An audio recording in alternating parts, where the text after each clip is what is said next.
কে আমি অভিনন্দন জানাবো যে গোটা ভারতবাসীর যে আকাঙ্ক্ষা ছিল সেই আকাঙ্ক্ষাকে ভারতীয় সেনাবাহিনী পূর্ণ করেছে। ধন্যবাদ জানাবো মাননীয় প্রধানমন্ত্রীকে। মাননীয় প্রধানমন্ত্রী শ্রী নরেন্দ্র মোদী সেনাবাহিনীকে, যাকে হিন্দিতে বলে খোলা ছুট অর্থাৎ ফ্রি হ্যান্ড দিয়েছিলেন, এবং সেই ফ্রি হ্যান্ডকে ব্যবহার করে ভারতীয় সেনাবাহিনী উপযুক্ত জবাব দিয়েছে, সন্ত্রাসবাদের কোমর ভেঙে দিয়েছে।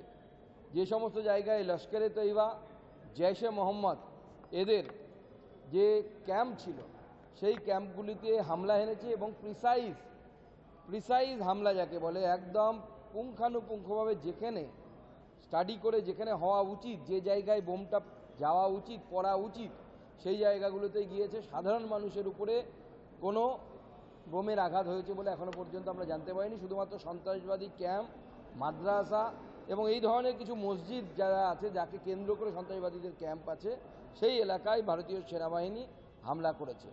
এই জন্য ভারতীয় সেনাবাহিনীকে, মাননীয় প্রধানমন্ত্রী নরেন্দ্র মোদীকে, ভারতের মাননীয় মন্ত্রী রাজনাথ সিং সহ কেন্দ্রীয় মন্ত্রিসভার সকলকে অসংখ্য ধন্যবাদ জানাচ্ছি। দেশের বিভিন্ন প্রান্তে মানুষ আনন্দ উৎসব পালন করতে শুরু করেছে, এবং সবথেকে সিগনিফিক্যান্ট আমার লেগেছে যে এই অপারেশনের নাম দেওয়া হয়েছে সিঁদুর, বা হিন্দিতে যাকে সিন্দুর বলা হয়।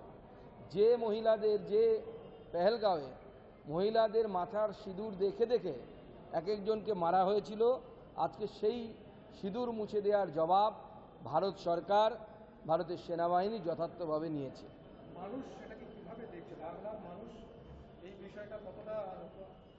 দেখুন, বাংলার মানুষ অত্যন্ত আনন্দিত। আপনারা দেখতেও পেয়েছেন, বিভিন্ন জায়গায় মানুষ তেরঙ্গা নিয়ে নেমেছে, কোথাও মিষ্টি বিতরণ হয়েছে। কিছু মানুষ তো দুঃখী, তাদের তো দুঃখ আমরা দূর করতে পারবো না, কারণ তাদের পাকিস্তানে কিছু হলে দুঃখ বেশি হয়, বাবা পাকিস্তানেই থাকে মনে হয়। তো তাদের জন্য আমাদের কিছু নেই, সহানুভূতি, একরাশ সহানুভূতি।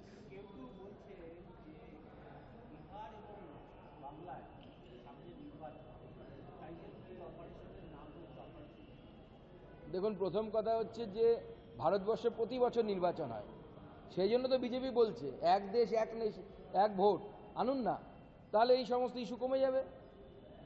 আপনারাই তো প্রতি বছর ভোট চাইছেন, বিজেপি তো চাইছে না। বিজেপি চাইছে লোকসভা এবং বিধানসভা সব একসাথে হোক। আজকে সাংগঠনিক বৈঠক অ্যাজ ইউজুয়াল প্রত্যেক 1 মাস 2 মাস অন্তর অন্তর হয়, আপনারা জানেন, সেই বৈঠক হবে। বলছি, দেশে যখন এরকম একটা বড় প্রত্যাঘাত করলো দেশ, ভারত বলেছিল যে 48 ঘন্টা, ঘটনা ঘটে যাওয়ার 48 ঘন্টার মধ্যে যত পাকিস্তানি এবং বাংলাদেশি আছে ডিপোর্ট করবে। পশ্চিমবঙ্গের ভূমিকা কি দেখেছে? পশ্চিমবঙ্গের ভূমিকা নেই সেইভাবে। এখনো পর্যন্ত একজনের খবর আমরা পেয়েছি, রাজ্য সরকার প্রেস কনফারেন্স করে বা প্রেস বিবৃতি দিয়ে, পশ্চিমবঙ্গ পুলিশও জানায়নি বা রাজ্য সরকারও জানায়নি কতজন পাকিস্তানি আছে, কতজনকে ডিপোর্ট করেছে তারা, বা চিহ্নিতকরণ করেছে। সেজন্য আমরা অবস্থান বিক্ষোভ করেছি, প্রতিটি সরকারি জেলায় ডিএম অফিসের সামনে অবস্থান বিক্ষোভ করেছি যে খোঁজো, ধরো, ফেরত পাঠাও। আমাদের বক্তব্য এটা। না, এখানে অবশ্যই আছে। মাননীয় মুখ্যমন্ত্রীর ভোট ব্যাংকের ব্যাপার আছে না, উনি ভোট ব্যাংক দেখে দেখে সমস্ত কিছু করেন। আপনারা তো দেখলেন মাননীয় মুখ্যমন্ত্রী যেভাবে মুর্শিদাবাদ নিয়ে আত্মসমর্পণ করলেন দাঙ্গাকারীদের কাছে, এবং বিএসএফ গুলি চালিয়ে হিন্দুদের প্রাণ বাঁচিয়েছে, এটাতে উনি যৎপর নাই, অখুশি, অত্যন্ত অ্যাংরি। উনি চাইছিলেন দাঙ্গাটা হোক, আরও কিছু হিন্দুর ঘর বাড়ি ভাঙুক, হিন্দুর মা বোনেদের ইজ্জত লুট হোক, বিএসএফ চুপচাপ দাঁড়িয়ে থাকুক, তার পুলিশের মতোই আর কি, তার পুলিশ যেরকম চুপচাপ দাঁড়িয়ে থাকে। মাননীয় মুখ্যমন্ত্রী এই জন্য খুব রাগ বিএসএফ এর উপরে, কেন বিএসএফ দাঙ্গা বন্ধ করেছে বলে যায়।